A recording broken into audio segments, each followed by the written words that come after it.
Mga good evening po mga kababayan, ma'am sir. This is Jam, the Filipino channel na ang inyong pong lingkod. So today is February 9 February 2, 2026. Tayo ngayon ay papunta dito yan sa may Ayala Malls the 30th, sa may BPO Mall Entrance, sa may Ayala Malls the 30th, Meralco Avenue,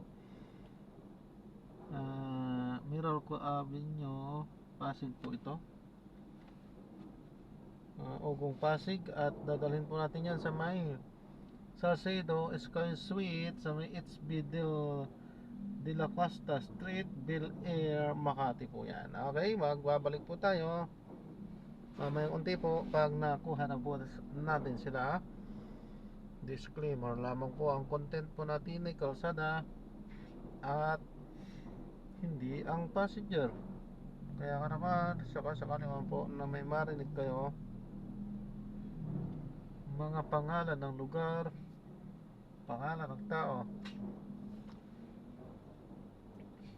pangalan ng organization sa government or private man yan, ay wala pong kinalaman ang channel na ito, at wala pong pinapatungkulan. Lahat po ng pinag-uusapan dito ay pawang dito lamang po yan sa loob, at wala pong pinapatungkulan sa labas. Okay po, magbabalik po tayo mamayang unti pag nakuha na po natin sila. Samantala, makinig tayo ng mga nagbabagong balita at mga talakayan habang tayo papunta doon sa ating pick-up area.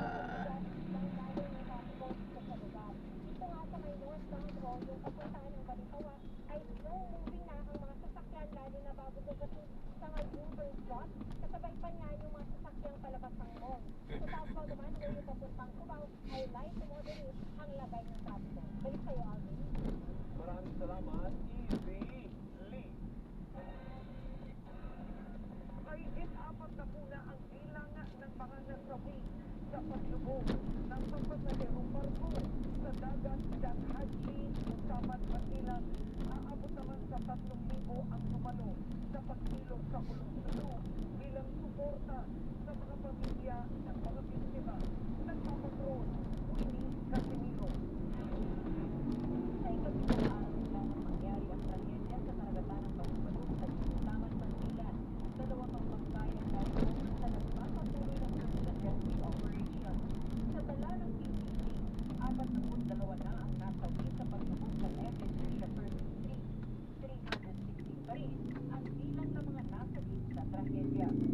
Bukas nakalagdang dumating mula sa Cebu ang side-scan sonar na inarkilala ng PCC para gamitin sa kanilang search and rescue operation.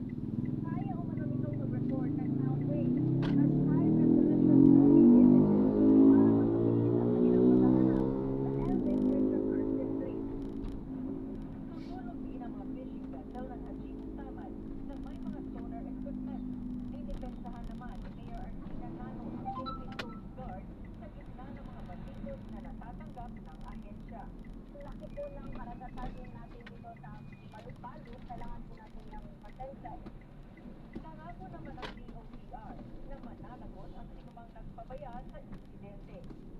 Sa role, head control talaga pong mananagot. Mamanagutin namin lahat. Talaga po pero Linggo, natagpuan ang katawan ni Coast Guard Seaman First Class Alcaizar Hadjai na ayon sa ilang mga survivors ay tumulong sa kanila habang lumulubog na ang barko. Sabi ng kanyang mga kapatid, dinala nila sila ay nagkakabayan hanggang kamatayan.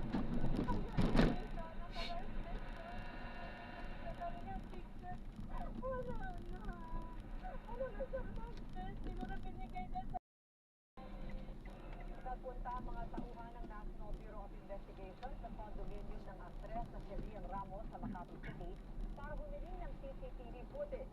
Kaugnay ito sa kanilang investigasyon sa reklamo ng pambubog laban sa aktres at sa mga kasama niyang sina Michelle V.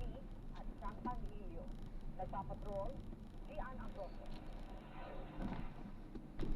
Email Western ang driver ng aktres na si Rian Ramos kung paano mo na siya kumapit kay San Rubin para makababa mo na ika-39 na palapag ng condominium hanggang ika-25 palapag. At makatakas matapos umano niyang marinig na tatakbuhin na siya ng taong umugbog sa kanya. kanya.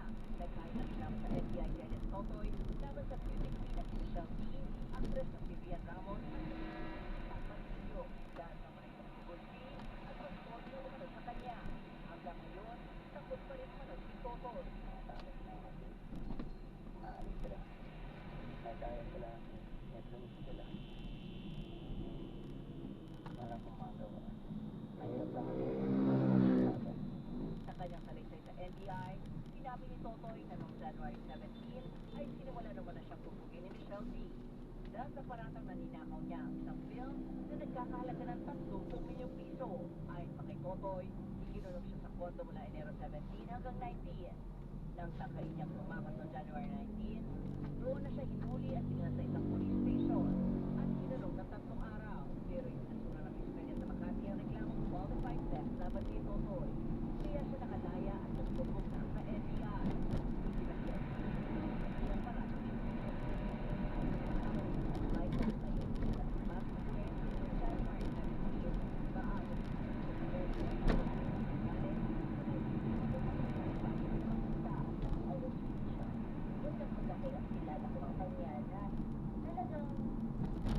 kalma siyang magsalita, respectful. Ayon sa pagkakasitiin, patunay ito na imposibleng naganap ang mga paratang ni Totoy. Kanina muli na may pagsunay ng NBI sa pamuno ng kondominyo at nagsiyon sa kondominyo ng gobyerno. Bilang karagdagang ebidensya, mabilang ng NBI ang posibleng enactment ng mga pangyayari. Lahat ng mga statement nila is being validated. Nahanap natin lahat ng mga sinabi nila na pwedeng patotohanan. To cooperate with us, to cooperate with the investigation ay malaking bagay para sa ikalulutas nitong kaso. Nakatakda ring imbitahan ang ilang testigo at mga taong tinuturo ni Alias Totoy na umano'y ng bugbog sa kanya. Samantala nagbigay na rin ng pahayag ang kampo ni Sam Panilio. Ayon sa kanyang mga abogado, hindi pa nababasa ni Panilio ang kopya ng reklamo, pero kumbiyansa siyang mababasura ito at malilinis ang kanyang pangalan. Si Ana Broso, ABS-CBN News.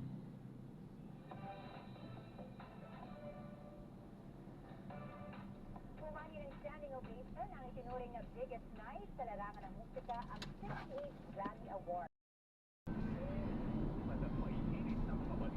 Kwento kung paano nakarelate ang na-challenge sa role na ni Rosé Day ng mapapasa simula mamaya. Nasa magpatutok dinala sa 24 oras.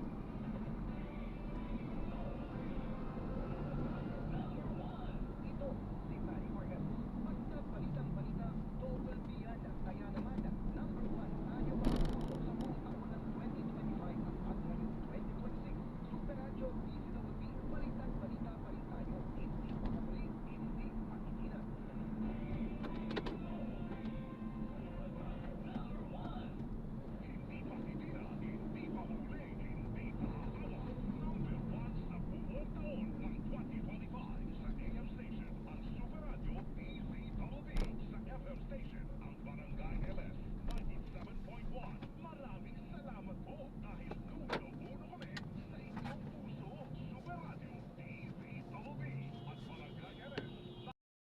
I will assign the logistic. But when I arrived in Russia, I was assigned a carpenter. Side contract, they give me 400,000 rubles. How much your salary was in month? I don't know what is the exact, but I think 200,000 rubles. Noong 2024, pumirma raw ito ng kontrata sa Ministry of Defense ng Russia at naging shooter ng 51st Parachute Regiment. Setyembre noong nakarang taon, kasama raw si Raymond sa mga umatake sa Sumy region ng Ukraine at doon ay nahuli. Ang pamilya ni Gumangan sa pagkasinan, nakatanggap raw ng liham mula sa International Committee of the Red Cross na kinumpirmang nakakulong nga ito sa Ukraine. Dati po, nung dito po siya, mataba po siya. Nung napanood po namin, payat na po.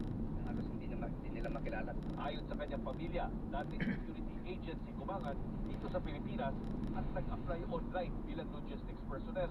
Meron siya nakausap online na hindi namin kilala at hindi na siya Pilipino. Kung siya yung contact ng father namin na tumulong mag-apply and makapunta sa Russia. Nag-update naman siya sa amin before or after niya makapunta sa Russia. Nag-post yung status niya.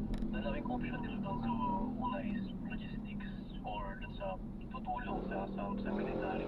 Sa isang listahe ng National Department of Finance Workers na wala si Gumangan sa database ng DMW o OWA.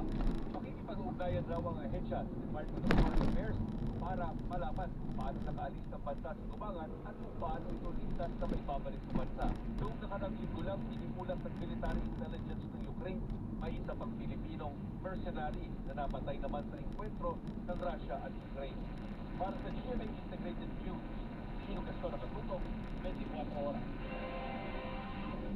Bumaba ang tax rating ni Pangulong Bongbong Marcos habang bahagya naman tumaas ang kay Vice President Sara Duterte matay sa pinakahuling tugon ng masang survey ng Okta Research. Mula sa 57% noong Setyembre, bumaba sa 48% ang tax rating ng Pangulong sa September 2020.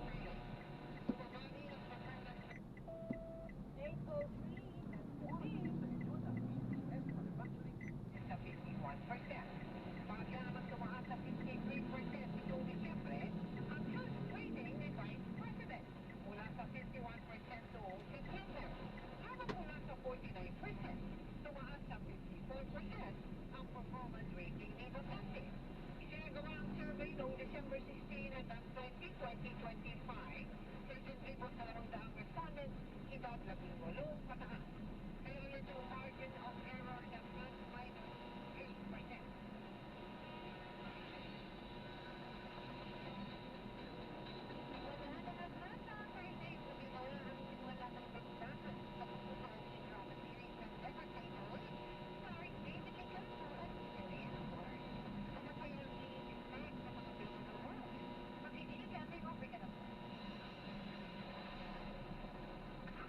Aminadong happy-go-lucky din last year.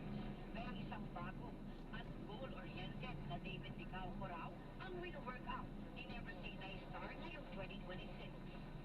I can hardly on myself now because I have different priorities. Ako yung type na medyo mindless sa mga nangyayari sa paligid. But now, syempre, I have a different goal.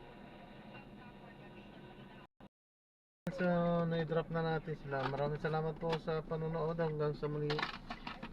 Ingat po at God bless. Paalam po muna. Pansamantala tayo ay gagawa na ng ibang video sa ating susunod na mission.